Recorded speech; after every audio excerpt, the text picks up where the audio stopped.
அரசாங்கத்தில் முக்கியமான பதவிகளை வகிக்கும் திறமையான நபர்களுக்கு இனம் தடையாக இருக்கக்கூடாது என்று பிரதமர் அன்வார் இப்ராஹிம் இன்று தெரிவித்தார். இனம் என்பது எமக்கு ஒரு பிரச்சனை அல்ல, வேலையை செய்யக்கூடிய எவரும் அதற்கு தகுதியானவர்கள்தான் என்று அவர் நிதி அமைச்சகத்தின் மாதாந்திர கூட்டத்தில் கலந்து கொண்ட போது கருத்து தெரிவித்தார். மலேசிய எல்லை கட்டுப்பாடு மற்றும் பாதுகாப்பு அமைப்பின் தலைவராக மாற்றப்பட்ட ஷுஹைலி ஜெயினுக்கு பதிலாக ஆகஸ்ட் 8ஆம் தேதி எம் குமார் அதிகாரப்பூர்வமாக மத்திய சிஐடி தலைவராக பொறுப்பேற்றார். அதன் பின்னர் ஆகஸ்ட் 12இல் பர்சாத்துவின் பட்ருல் இஷம் ஷாரின் குமாரின் நியமனம் குறித்து தாமதமான வாழ்த்து பதிவை வெளியிட்டார். அதில் மலேசியா என்ற கருத்தை மலேசியா ஏற்றுக்கொள்ள தொடங்கியுள்ளது என்பதை காட்டுகிறது என்று கூறினார்.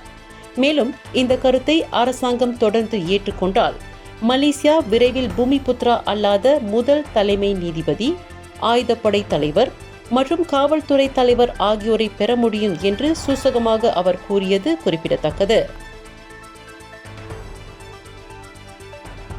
இந்தியர்களின் இதய குரல் மக்களோசை.